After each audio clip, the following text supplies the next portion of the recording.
Hey everybody, Aaron here. Welcome back to the anime review. Today we're looking at March Comes Like a Lion, second season, episode 18.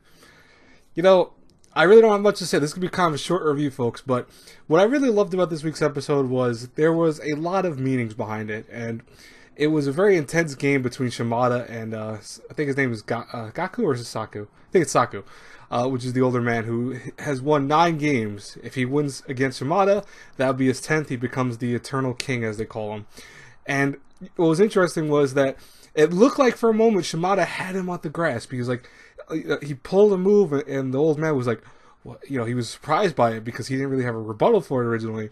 And you saw that the old man was starting to let his mind go a little bit. Like, he was starting to focus on other things. He started falling back. He thought maybe he's too old. And even in Shimada's mind, I think he gave his opponent a little less credit he should have given him.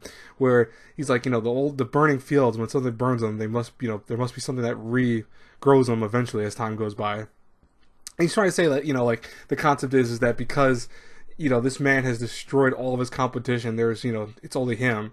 But someone's going to rise up again eventually and just take over. And that'll be the beginning of a new, legacy. But Shimada lost. Shimada put up a good game, but the old man held on to his, I want to say his strength, his internal strength.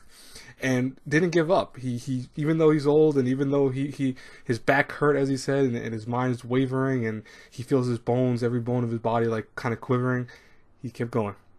And I love that message because I think there's a very thing of just not giving up in general. Like, even if you're young, you can't give up. That's the thing of the day. And it's like, he pushed on through. He fought.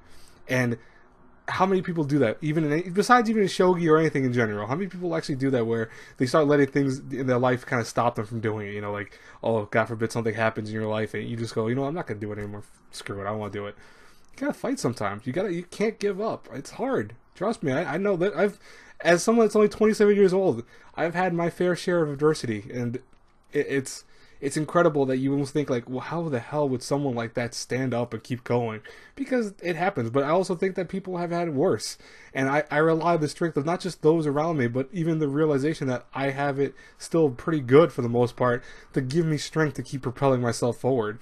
And I love that about this old man who, yeah, he might be old. His knees, as he almost, like at one point he's walking, his knees gave out.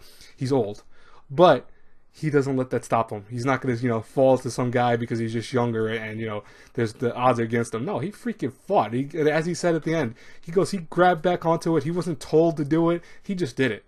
I love that mentality of like just doing what you have to do and what you feel is right. I love it. That's truer words can't be said.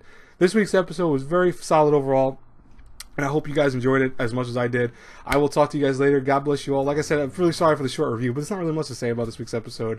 We're probably going to go back to our main characters next week. I'm very curious about that, how that's going to go down.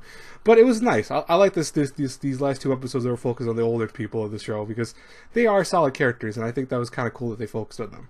Anyways, I'll talk to you guys later. God bless you all. Have a great night, everyone. Done with my reviews today. Bye-bye, everyone.